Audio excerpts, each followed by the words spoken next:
Hey folks, it's Marvin Cash, the host of The Articulate Fly, and we're back with another Tip of the Mitt fishing report with Brian Kosminski of True North Trout. How you doing, Kaz? I'm excellent, Mr. Cash. How are you? I'm just trying to stay out of trouble. I took a look at your weather, and I guess you better like ice fishing in upper Michigan these days, right? We are making ice cubes on the daily, and we also celebrate this time of the year as our garage is now the second walk-in refrigerator, and if you don't take care of your Diet Coke in the fridge out in the garage, it's going to explode and make a nice frosty mess inside of everything. Very cool, and I know you've been on the show circuit, and will continue to be on the show circuit. Where have you been, and where are you going? We just did Indianapolis last weekend. It was a good show. Attendance was on a light side, but we still saw a lot of great people. Got to talk a lot about fly rods. Got to do some fly tying demos and showing off the Norvice. We were spinning up some flies. All the benefits for that. We're forecasting for recovery, which is a great program, and Project Healing Waters. We should be going to Cincinnati next weekend, but that show has been canceled. And then we're going to be looking at Detroit coming up, the Midwest Fly Fishing Show, March 12th and 13th. Got it. And even though you've been on the road, I mean, it's probably not good fishing weather, but it's good tying weather. You've been tying anything on your Norvice lately?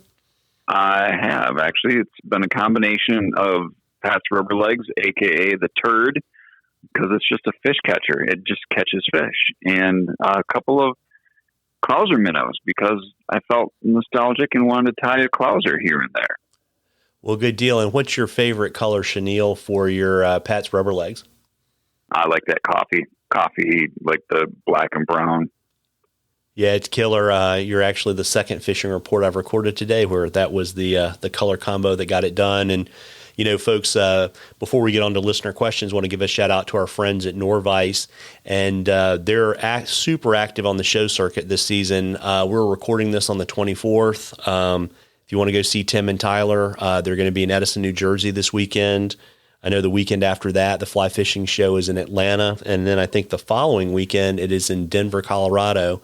Before it, I think, heads to the West Coast for Pleasanton. But if you go to www.nor-vice.com, not only can you check out all the cool Norvice products, but you can see all of their show seasons, because there are a lot of smaller regional fly fishing shows that they're doing as well. And, you know, Kaz, even though it's a little cold to be fishing, we do have a question for you this time around.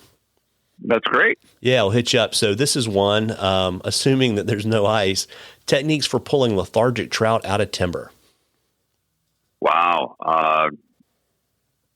Put it in front of their face. You've got to paint a mustache on the fish. And I think the type of fly that you're using is going to be critical, whether it's a jigging type of a streamer or if it's a like a swimming deceiver or a bucktail. What am I thinking of? The bangtail. You got to get that depth down and get it in front of the fish and repeatedly put it in front of the fish. If you're not throwing streamers, then obviously you're putting eggs or nymphs in front of the fish. And again, if it's a lethargic fish and not very active, repeat, and keep putting it in front of them.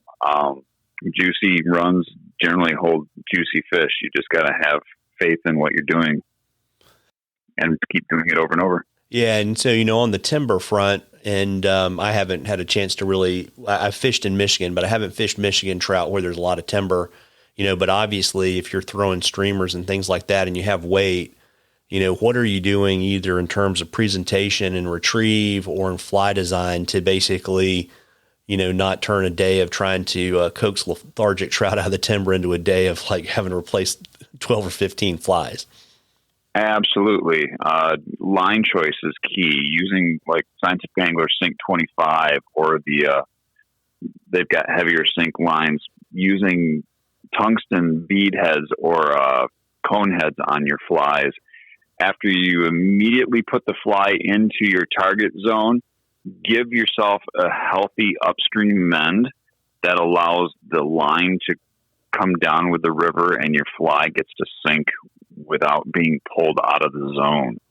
So I think it's one of those things that you you do naturally when you're on the river, but you don't think about it until you're there. If you make a downstream bend, you're pulling that fly immediately out because you're putting a bigger bow in your line and it's pulling that fly. Sometimes the speed of that fly pulling out of that wood can trigger a fish to attack. But more times than not, giving that fly that extra second to sink an extra 6 to 8 inches will help get it in front of the fish. Yeah, and so if you're using one of those sinking lines, are you able then you back a little bit of the weight off the fly? So, you use maybe not necessarily neutrally buoyant like a zoo cougar, but maybe something that, is not a complete stone so that it doesn't immediately just drop in the water and sink into the timber? Well, I think it also depends on, this question comes up a lot when a lot of new streamer anglers get started. They don't want to go too deep or go too fast, but it depends on what river you're fishing. The Pigeon versus the Pine versus the Asable versus the Manistee, there's different sections. If you're floating the Asable below Mayo, you've got some 20-foot deep holes. You don't have to worry about getting too deep.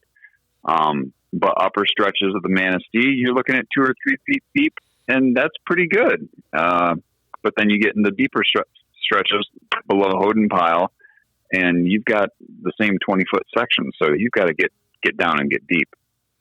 Got it. So I think bottom line is you basically, it's kind of like if you're not rubbing, you're not racing. If you're not losing a few flies, you're not fishing. That is exactly, yes. We say that quite often. Yeah, well, there you go. Well, folks, we love questions on the articulate fly. We know it's kind of tough from a fishing situation on the fly side right now in Upper Michigan, but you can still send us questions. Great time to be tying flies. Great time to be tying flies and a great time to be asking questions. And you can email them to us. You can drop them in the comments on our Facebook or Instagram posts, or DM us on Facebook or Instagram. And, we'd love to answer your questions. If we answer your question, I will send you some articulate fly swag, and then we will enter a drawing for some really cool TNT paraphernalia, as well as a $100 gift certificate from our friends at Norvise. And we would love to see you at a fly show coming to a neighborhood near you soon. Yeah, absolutely. So, folks, if you are, head over, like I said, to Norvice's website at www.nor-vice.com and check out any of their locations. And if you're within shooting distance, head on over and meet the great folks at Norvice and meet some of the ambassadors and, tie some flies, because it's a little tough right now to fish in a lot of parts of the country. Tight lines, everybody. Tight lines, guys. Have a great night. Thank you.